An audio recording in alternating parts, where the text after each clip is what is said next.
everyone, welcome back to Sunny and Starlit. And if you are new here, welcome, enjoy the videos. So today, me and Sunny are going to be reading a little golden book, Bible Heroes.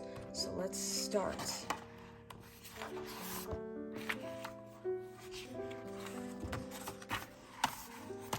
Adam was the very first person who ever lived. When the world was still brand new, God brought all the animals he had created to Adam. Butterfly, lion, hippopotamus, giraffe. There, in the beautiful Garden of Eden, Adam gave every creature a name. Can you say name? Miss. Not miss. Name.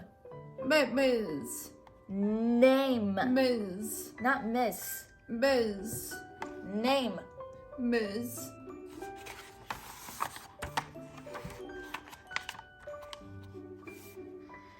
This is Noah, who obeyed God in the time when other men didn't. One day, God told him there would be a terrible flood wash away all the wickedness on the earth. God told Noah to build a great big boat called an ark to save his family and all the animals in the world. After the animals came to Noah, 2 by 2, it began to rain. Soon the whole world was covered with water, but God kept everyone inside the ark safe and dry. Sometimes Noah's family wondered if it would ever stop raining, but Noah trusted God. One day the sun came out and a beautiful rainbow appeared in the sky. The rainbow was God's promise that there would never be a flood like that again. Joseph. Once there was a boy named Joseph. His father loved him very much. When Joseph's father gave him a beautiful coat with many colors, Joseph's brothers were jealous. They sold him as a slave far away in Egypt. But God watched over Joseph as he grew up because he had a plan for him. One night, Pharaoh, the king of Egypt, had a frightening dream. With God's help, Joseph and Pharaoh, if that's how you pronounce it, told Pharaoh that the dream meant hungry times were coming. Joseph said that the king must start to store up food for his people.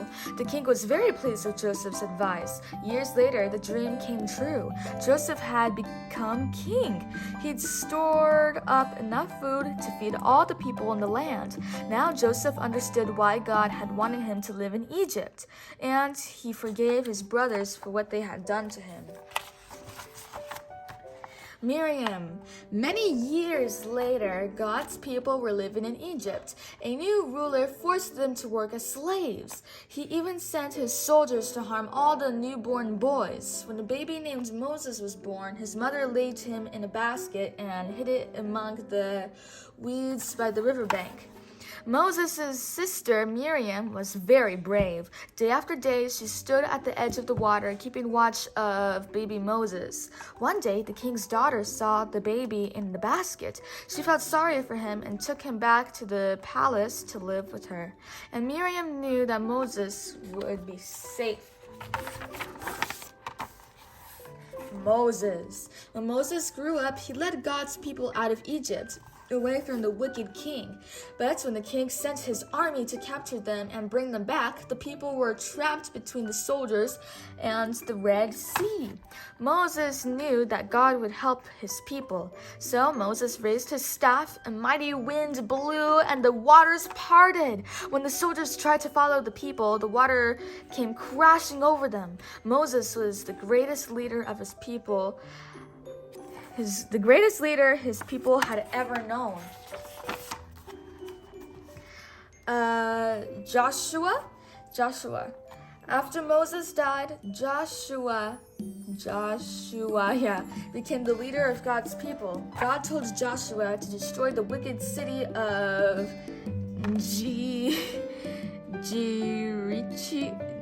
Jericho. I don't know.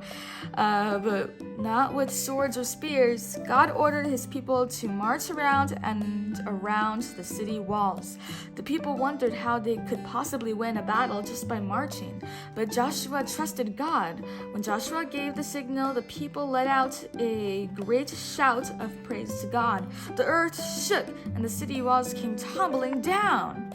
Samson was the strongest man in the whole world.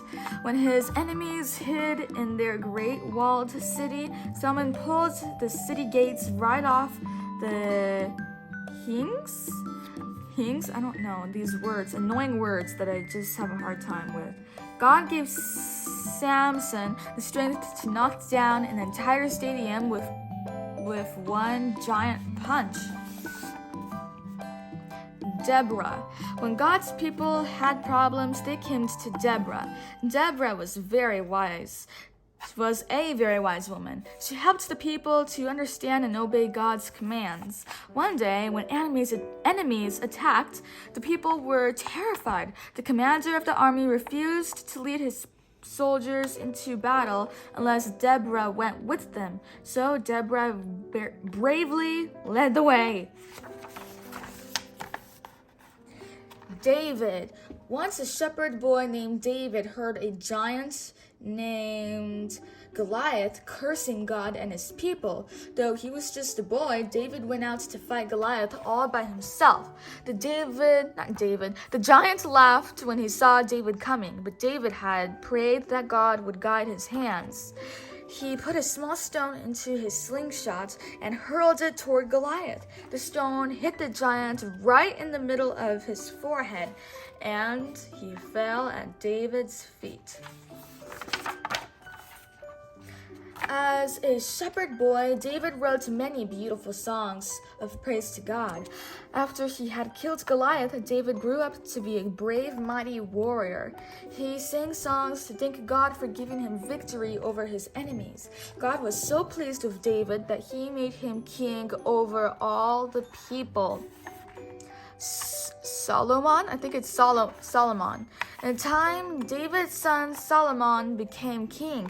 God was pleased that Solomon did not pray for riches, but for an understanding heart. God made King Solomon the wisest man who ever lived. And people came from all over the world to listen to his words. They brought him gifts of gold, silver, and precious jewels. King Solomon used these treasures to build a glorious temple where everyone could worship God. Elijah. Have you ever heard of Elijah? He listened closely to God and gave God's messages to others. He taught the way of God in a wicked time. And with God's mighty power, Elijah performed many miracles.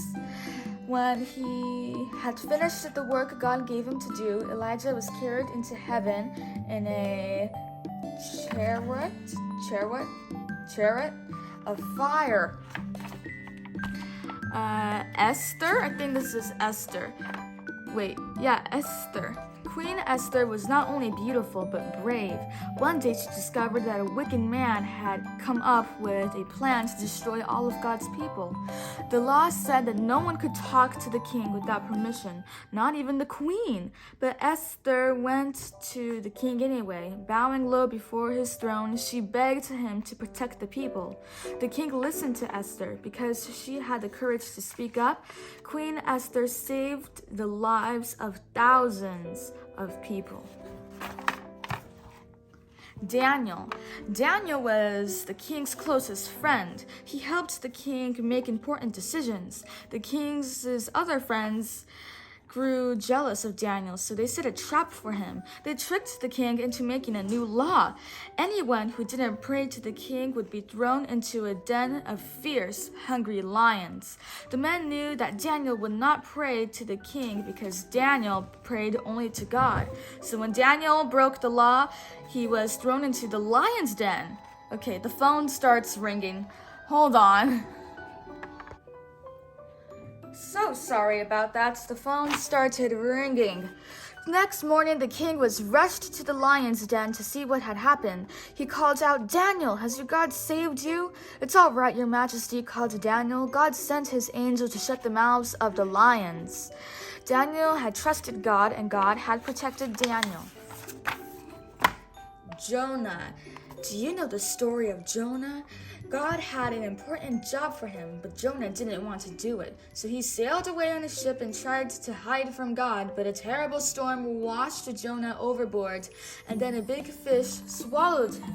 Inside the fish, Jonah felt scared and lonely. "Lord," he prayed, "I'm sorry for running away. Please help me." Just then, the fish spat Jonah out onto the shore. This time, Jonah did just what God wanted him to do. He traveled to the city called Nineveh, and told the people there how to please God. And God was pleased with Jonah.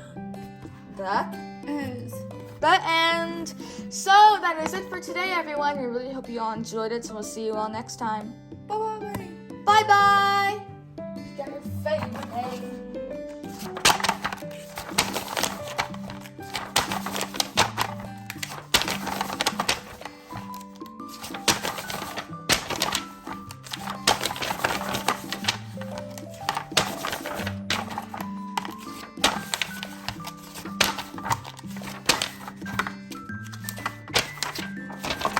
I'm doing it off camera.